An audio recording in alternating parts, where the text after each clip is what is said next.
Bismillahirrahmanirrahim. Assalamualaikum warahmatullahi wabarakatuh. Perkenalkan, saya Heri Dwi Yulianto, Sarjana Teknik Jurusan Teknik Informatika, Magister Sistem Informasi. Saya dosen tetap Yayasan Sains dan Teknologi, Program Studi Komputerisasi Akuntansi D3, Fakultas Teknik dan Ilmu Komputer, Universitas Komputer Indonesia. Sebagai dosen, saya sudah melaksanakan kegiatan Tridharma Perguruan Tinggi dari proses pengajaran, penelitian, pengabdian pada masyarakat di setiap semesternya. Pada saat ini saya akan memaparkan mata kuliah yang saya ampu, yaitu mata kuliah Algoritma dan Struktur Data dengan bobot 2 SKS. Mata kuliah Algoritma Struktur Data merupakan mata kuliah yang memberikan dasar pemahaman kepada mahasiswa mengenai prinsip-prinsip pemrograman komputer prosedural, konsep, struktur, dan metode pemrograman dasar yang diperkenalkan, diperagakan, dan dipraktekkan melalui pembelajaran bahasa pemrograman komputer tingkat tinggi. Untuk capaian pembelajaran atau CPL yang dibebankan kepada mata kuliah, yaitu yang pertama yaitu capaian pembelajaran sikap, meliputi menunjukkan sikap bertanggung jawab atas pekerjaan di bidang keahlian secara mandiri, adaptif terhadap perkembangan ilmu pengetahuan dan teknologi, khususnya di bidang teknologi informasi dan komunikasi serta akuntansi. Untuk capaian pembelajaran keterampilan umum, yaitu nanti mahasiswa mampu menunjukkan kinerja mandiri, bermutu dan terukur, mampu memecahkan masalah pekerjaan dengan sikap konteks yang sesuai dengan bidang keahlian, terapan didasarkan pada pemikiran logis, inovatif dan bertanggung jawab atas hasil secara mandiri. Selanjutnya, mampu bekerja sama, berkomunikasi dan berinovatif dalam pekerjaan. Capaian pembelajaran keterampilan khusus yaitu mampu melakukan transformasi algoritma menjadi source program dengan bahasa pemrograman terkini yang sesuai dengan platform teknologi yang dipersyaratkan pada software requirement specification. Mampu memvalidasi error, tracking and debug function dari perangkat lunak algoritma struktur data dalam memenuhi persyaratan pengguna. Dan capaian pembelajaran pengetahuan menguasai teori konsep TIK dan perkembangannya, menguasai pengetahuan tentang algoritma fundamental didasarkan pada pemikiran logis yang berkaitan dengan struktur data dan manipulasinya, bahasa-bahasa pemrograman, arsitektur dan organisasi komputer serta operasi komputer serta jaringan komputer. Menguasai konsep umum dan prinsip-prinsip algoritma dan struktur data akuntansi pada entitas bisnis. Metode pembelajaran yang saya gunakan berupa pemecahan masalah, ceramah, diskusi, tanya jawab, dan pemberian tugas dengan tetap berfokus pada student center learning.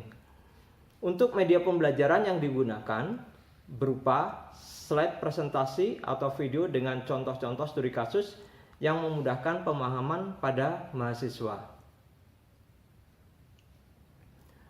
Seluruh materi yang sudah disampaikan akan disimpan pada LMS Universitas untuk mempermudah pemahaman mahasiswa. Untuk penilaian, untuk komponen penilaian yaitu kuis itu 10%, untuk tugas 20%, nilai UTS 30% dan nilai UAS 40%. Dan mahasiswa dinyatakan lulus dengan ketentuan yaitu sangat baik dengan indeks A, bobot nilai yaitu 80 sampai 100 dengan angka mutu 4, yaitu bahwa mahasiswa memenuhi semua komponen penilaian dan menyelesaikan tugas dengan sangat baik serta mampu menganalisa materi dan tugas sesuai dengan topik yang telah ditentukan dengan sangat baik. lulus baik dengan indeks B, bobot nilai yaitu 68 sampai 79, angka mutu 3, yaitu mahasiswa memenuhi semua komponen penilaian dan menyelesaikan tugas dengan baik serta mampu menganalisa materi dan tugas sesuai dengan topik yang telah ditentukan dengan baik.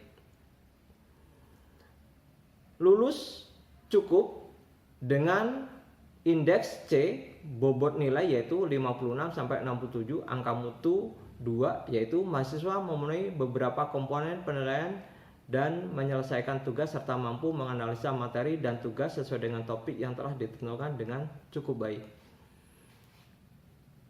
Lulus kurang dengan indeks D, bobot nilai yaitu 45 sampai 55 dengan angka mutu 1, yaitu mahasiswa tidak memenuhi beberapa komponen penilaian dan tidak menyelesaikan tugas dengan cukup baik serta tidak dapat menganalisis materi dan tugas sesuai dengan topik yang telah ditentukan. Terakhir, mahasiswa dinyatakan tidak lulus dengan indeks E, bobot nilai kurang dari 44 dengan angka mutunya 0, bahwa mahasiswa tidak memenuhi semua komponen penilaian, tidak dapat menganalisa materi dan tugas sesuai dengan topik yang telah ditentukan. Oke, untuk pemaparan materi akan kita ikuti setelah ini.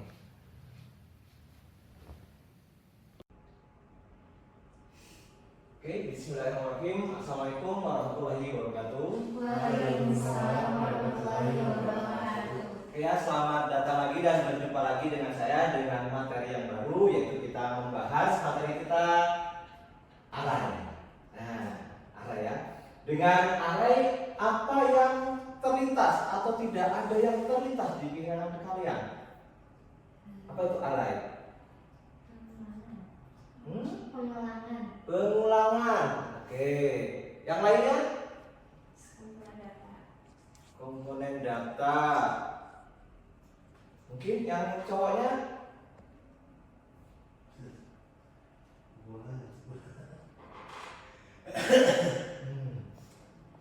Bingung. Oke. Nah, kita akan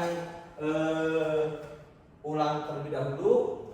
Sebelum ke sini kita kesini dulu. Nah, kita pakai analogi dulu nih.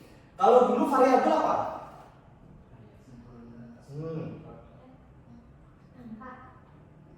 Angka. Lupa lagi nih. Apa itu variabel? Baru beberapa minggu ya. Ya, setelah UTS jadi lumayan ya. Apa itu variabel? Masih ingat? Variabel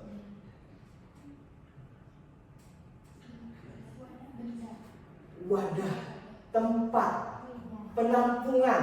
Nah, maka saya kasih gambar jadi di sini baskom buat menampung ya, baskom buat nampung. Nah, artinya bahwa nanti untuk memudahkan kita bahwa nanti tempat penyimpanan dalam suatu komputer itu nanti disimpan dalam suatu memori, gitu ya. Dalam bahasa keilmuan kita yaitu di istilahnya di informatika itu yaitu sebagai variabel atau peubah, di mana suatu tempat atau suatu alokasi memori yang di dalamnya nilainya bisa diubah.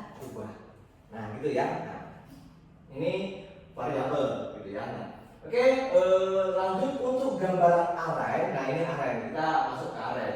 Karena kemarin udah lupa nih kita ke array. Array itu gambarannya seperti ini. Nah, apa itu?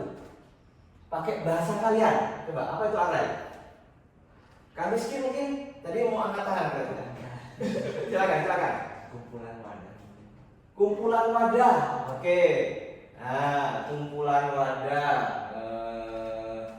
Yang lain mau ada yang mau Miss Rina silakan. Kalau menurut aku variabel untuk pengulangan. Misalnya kita dari 0, 1, 2 gitu. Jadi kan berurut gitu. Variabel. Oke, yang lainnya mungkin yang di depan nih ada bayangan Niki mungkin, Anissa, Kang Akbar, Fadila, apa? Kalau menurut saya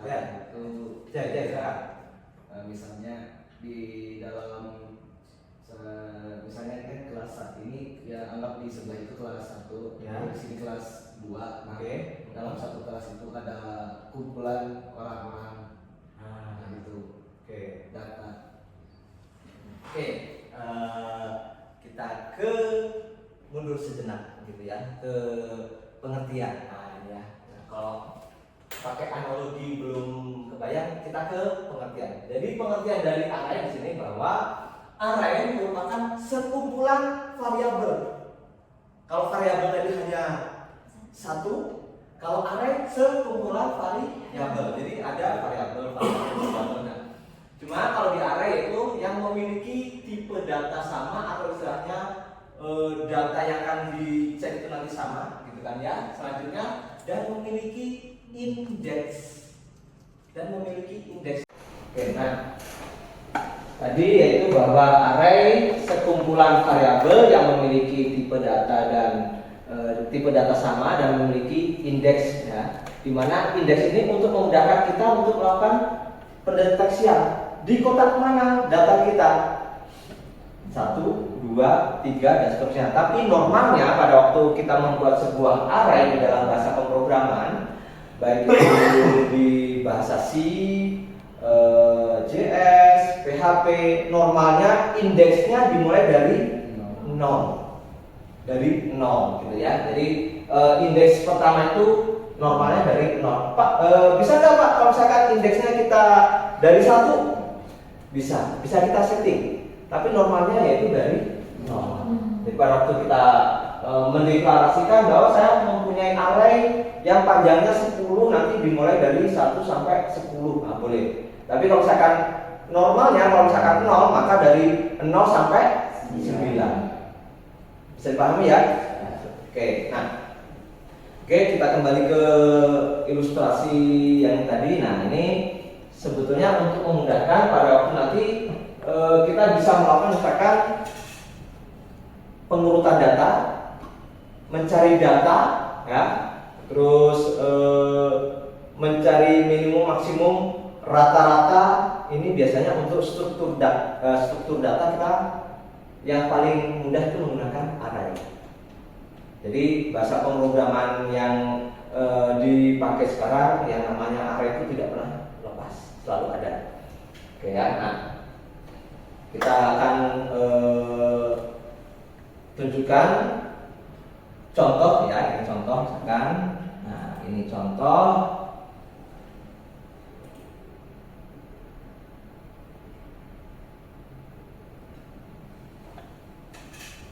Nah, saya punya contoh seperti ini. Nah, punya contoh bagi berikut.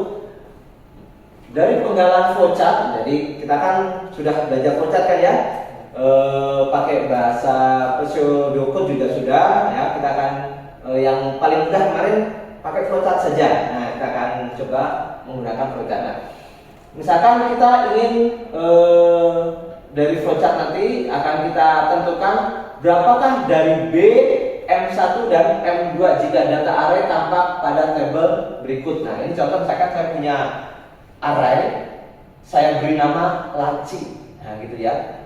Boleh tidak saya kasih nama laci? Baik. Kalau misalkan saya ganti namanya baskom, boleh tidak?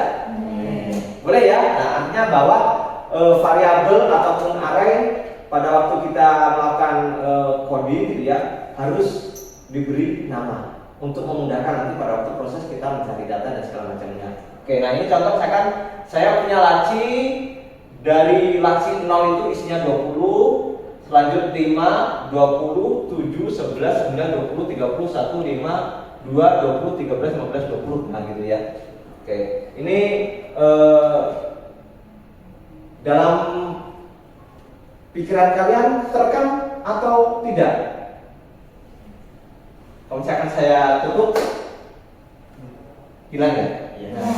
Karena bukan Joe ya, yang ahli angka gitu ya.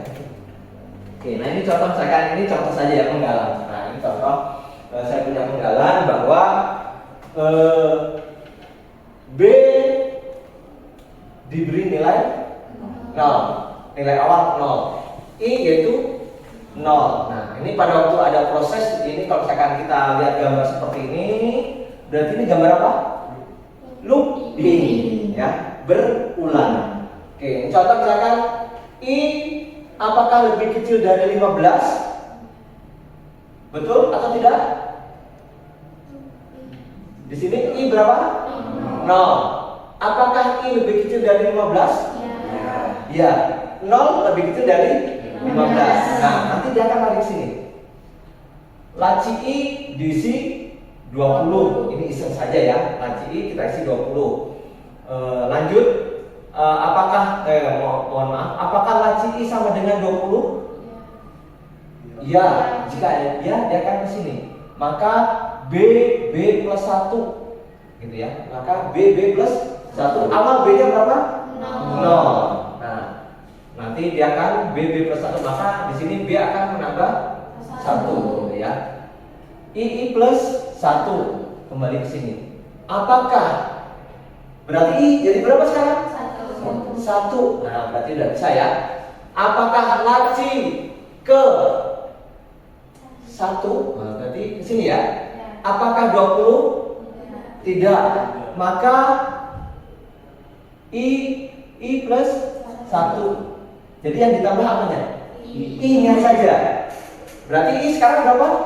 2. Dan seterusnya. Nah, oke ya. Ini contoh penggalan. Artinya kita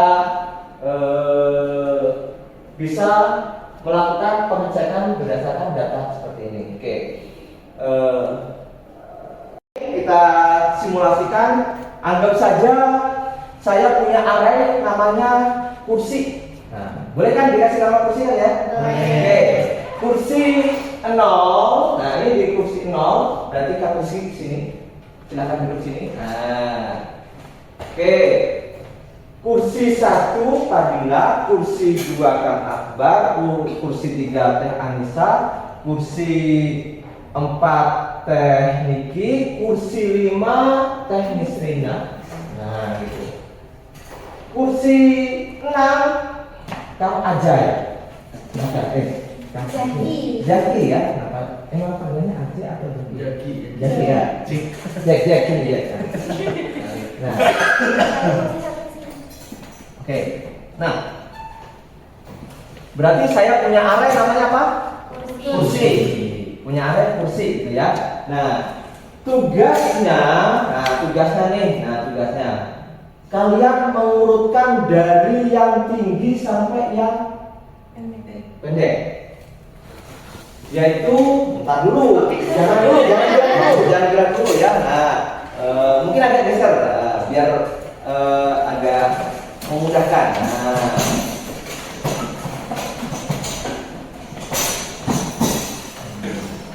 Oke, nah.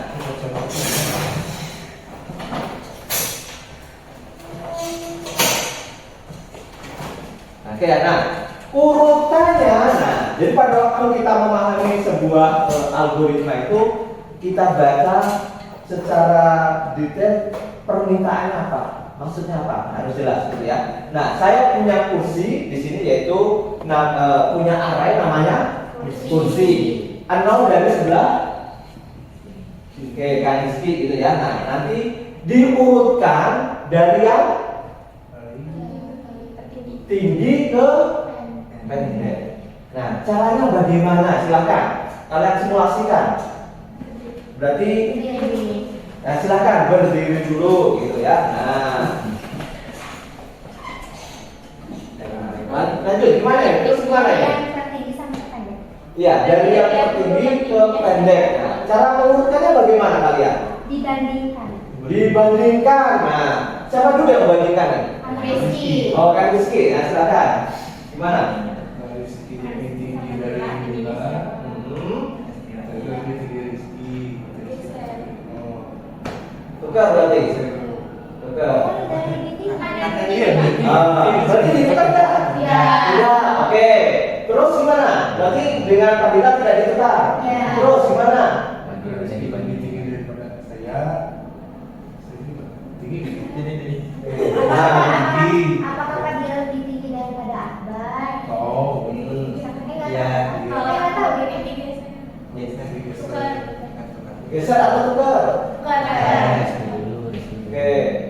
Kemana? Tukarnya yang Rizky atau Rizky masih dibandingin lagi sama Akbar.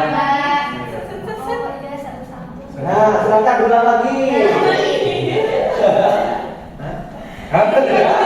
Nah, silakan. Alhamdulillah diberi sama aku dan bisa benar-benar alhamdulillah bertemu sama aku gitu.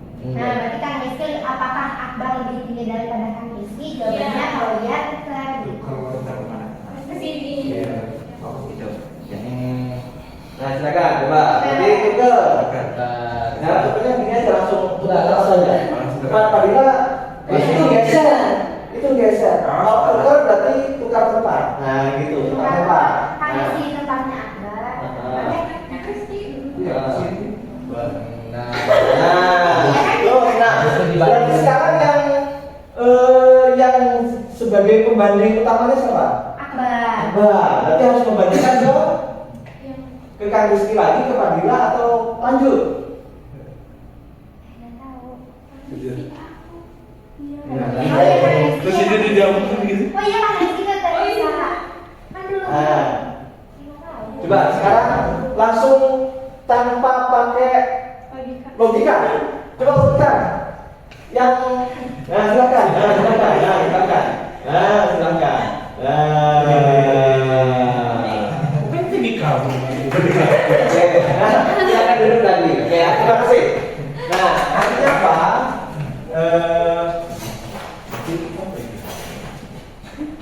Nah, artinya bahwa pada waktu kalian diberikan hal tersebut secara natural atau di luar nalar kalian akan langsung cari tempat.